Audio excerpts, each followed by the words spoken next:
Assalamualaikum warahmatullahi wabarakatuh. Selamat datang kembali di Rio Hotspot Channel.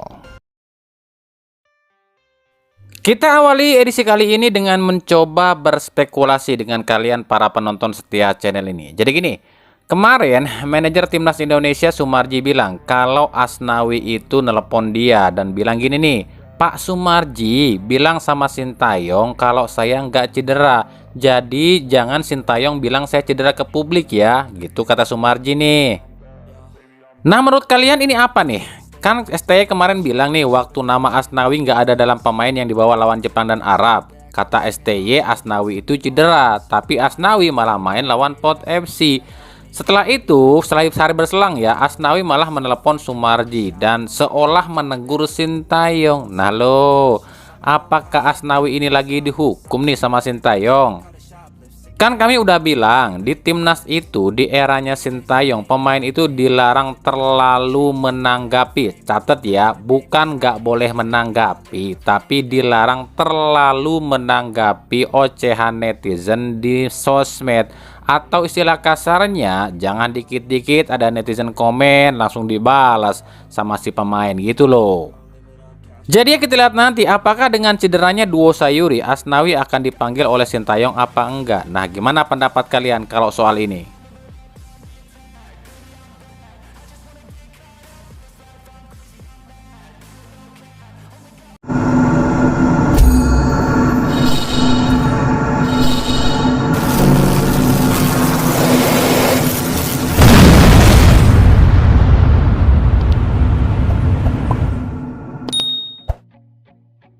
Oke, lanjut ya. Buat kalian yang udah denger dari ucapan Coach Justin di sebuah podcast ini mungkin udah tahu ya. Tapi bagi kalian yang belum mendengar, silahkan dengar sendiri ucapan Justinus Laksana alias Coach Justin di sebuah podcast.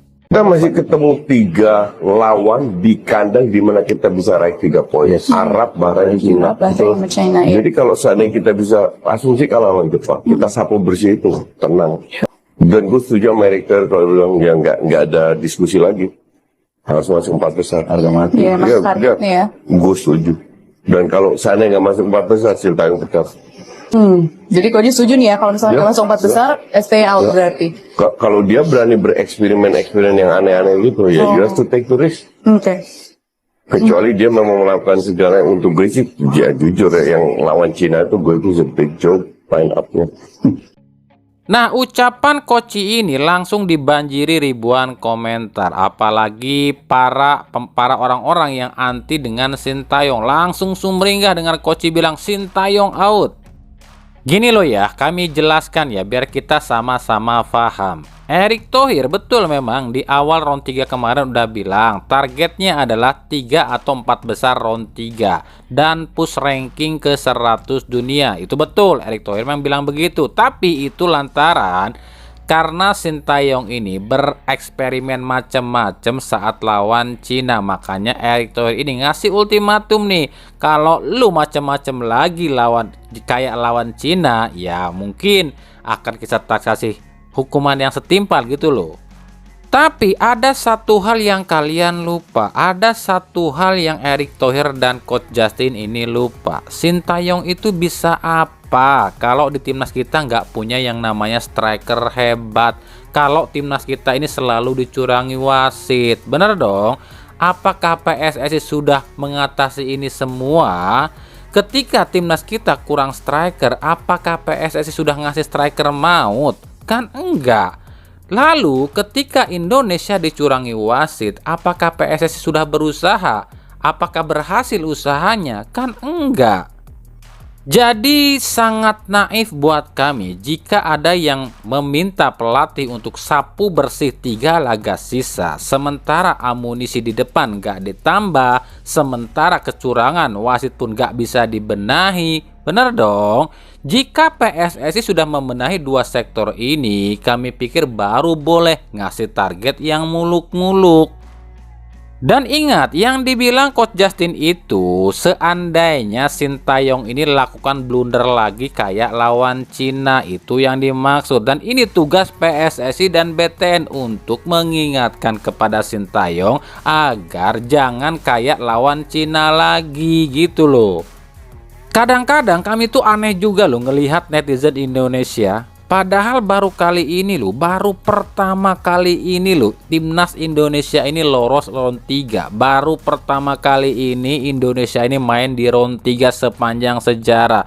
Tapi netizen Indonesia ngerasanya kayak tim juara dunia aja gitu loh. Gak boleh kalah. Kalah sekali di round 3 langsung kayak kiamat. Pelatih dihujat minta out. Lah 80 tahun PSSI gabung FIFA nggak dapat apa-apa, nggak dapat prestasi apa-apa, kalian diem-diem aja. Kan sama aja, dulu juga banyak pakai pemain naturalisasi, tapi kalah melulu juga kalian diem-diem aja. Kenapa ketika Sintayong sudah sampai ke round 3 cuma kalah sekali kalian udah koar-koar? Heran nggak sih? Ada dasar SDM rendah. Dan yang lebih lucu lagi buat kami, ada di kolom komentar yang bilang emang kocak nih para fansnya STY. Ya, kami merasa bangga kok jadi fansnya STY. Minimal dia ini pelatih yang pernah ke Piala Dunia. Lalu fansnya pelatihnya siapa? Pelatih lokal. Apa ada pelatih lokal yang pernah ke Piala Dunia? Nah, siapa yang kocak? Kan aneh loh, netizen negara plus 62 ini pada sok-sokan pada pinter, ngerasa paling pinter, ngehujat sana sini. Lah kalian aja baca jam analog aja banyak yang nggak bisa. Kocak ya negara ini emang.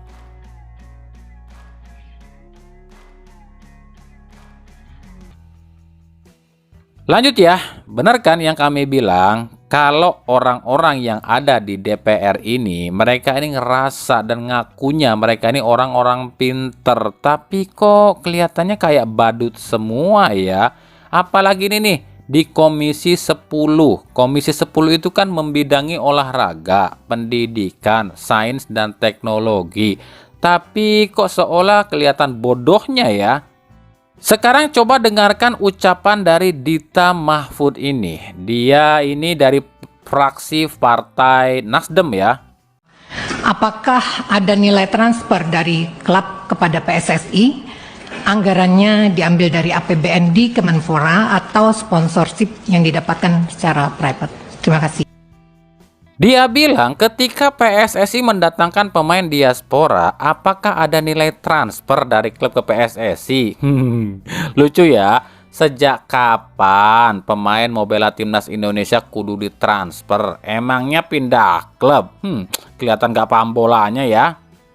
Lalu dia bilang apakah anggarannya itu dari Kemenpora atau dari PSSI? Ini kan lucu banget, sekelas anggota DPR tapi nggak tahu cara kerja Kemenpora. Apa sih Kemenpora itu tugasnya? Kemenpora mah nggak ada urusan sama soal mentransfer duit menduit soal sepak bola. Sebab Kemenpora itu bukan cuma ngurusin sepak bola cuy.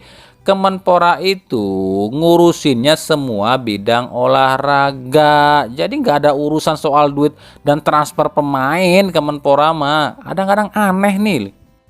Kalaupun PSSI mengeluarkan duit berapa ratus miliar pun buat mendatangkan pemain, buat mendatangkan tim, buat mendatangkan klub dan biaya ini itu nggak ada urusan dengan pemerintah, sebab bukan duit dari pemerintah lo ya. Jadi nggak usah takut kalau PSSI keluarkan duit, itu duit PSSI bukan duit rakyat, bukan duit APBN lo ya. Nggak kayak situ dari awal aja udah pakai duit rakyat. Lah ngapain situ ribut? Coba contoh, ngapain aja keluar dikit jalan-jalan ngomongnya urusan tugas, ratusan miliar kan keluar. PSSI mah nggak pakai duit pemerintah, ngapain juga diributin. Makanya kelihatan bodohnya, ngakunya elit politik, tapi kok asal tanya ya.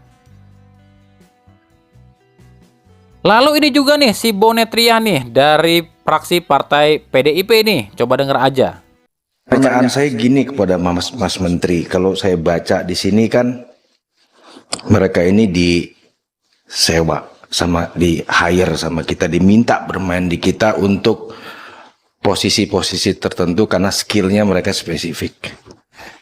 Saya mau tanya aja, sebelum mereka diminta main, apakah memang ada pertimbangan untuk ada pemain kita yang juga bisa berpotensi mengisi posisi tersebut?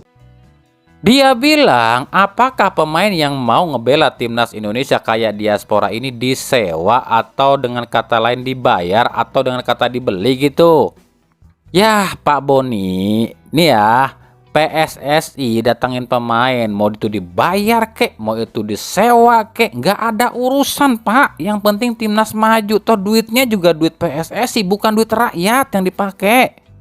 Ya emang sih, Komisi 10 itu bukan cuma fokus di bola, jadi wajar kalau nggak paham bola sama sekali. Makanya kita jelaskan buat Bang Boni nih. Pemain sepak bola itu dimanapun ya, baik itu dari Liga 1 maupun diaspora, nggak ada yang namanya disewa atau dikontrak. Para pemain keturunan jika ingin masuk ke timnas Indonesia yang memang mereka ditawari oleh PSSI, dan biasanya mereka yang awalnya ingin masuk ke timnas udah tahu kok aturannya. Kalau masuk ke timnas, di timnas itu memang nggak dapat gaji, nggak dapat kontrak, cuma dapat bonus, kecuali pemain asing yang dinaturalisasi. Paham dong pemain asing? Pemain asing itu nggak punya darah keturunan Indonesia sama sekali. Memang yang diincar mereka untuk naturalisasi adalah duit, dan duit dari pemerintah. Beda dengan diaspora, Bang Boni. Ya kami tahu maksud dari Bang Boni ini. Yang dimaksud Bang Boni ini ya, kalau PSSI nyodorin duit ke pemain diaspora buat masuk ke timnas Indonesia, sementara skill tuh pemain diaspora sama dengan pemain lokal, kenapa tuh duit nggak dikasihkan ke pemain lokal aja gitu kan? Kok jadi ngurusin duit PSSI sih Bang Boni? Kan PSSI nggak digaji pemerintah. Ya suka-suka PSSI lah, tuh duit mau dikasih kemana? Makanya agak aneh dan kocak kalau ngelihat kelakuan orang-orang yang katanya dewan elit, tapi kok seperti ini pertanyaannya. Nih, para dewan yang terhormat di DPR, PSSI itu bukan milik pemerintah, jadi nggak digaji sama pemerintah. PSSI itu independen, milik FIFA. Ya kalau PSSI punya duit, ya terserah mereka, atau bukan duit rakyat kok. Mau dipakai apapun juga terserah mereka, nggak kayak kalian di anggota dewan. Coba rapat keluar aja itu duit ratusan miliar keluar. Jalan-jalan katanya ini buat tugas, itu anggaran keluar lagi tuh berapa ratus miliar. Itu semua dari APBN loh, duit rakyat semua loh. Kalian nggak ribut tuh. Sementara PSSI yang punya duit sendiri, nggak dapat dari pemerintah, nggak pakai duit APBN, nggak pakai duit rakyat, kok kalian ribut? Makanya keblinger nih negara ini. Adeh.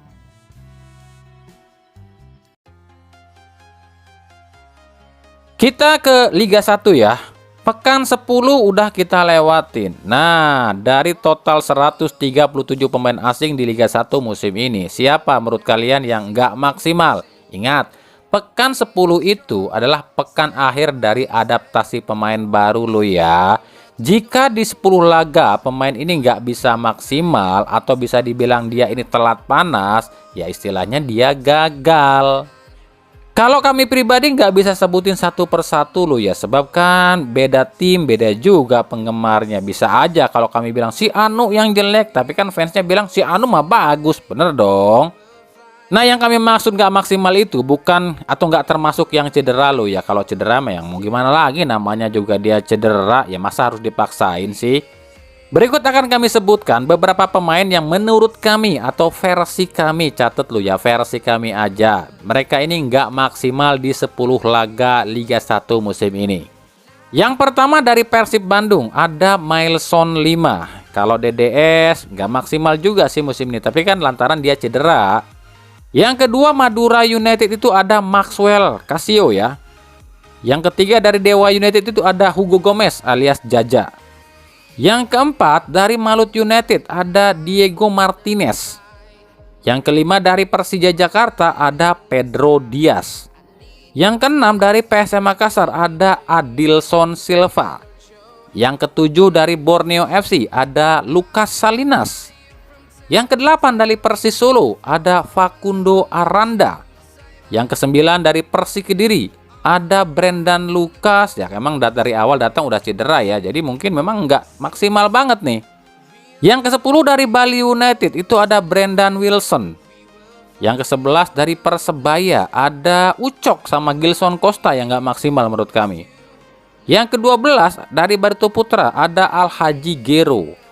13 PSIS Semarang itu ada Fernandinho, lalu juga Evan Robandrau dan juga Taufik Skandari. 14 PSS Sleman itu ada 2 nih yang nggak maksimal menurut kami ya. Ini Nicola Cardoso dan juga Betinho.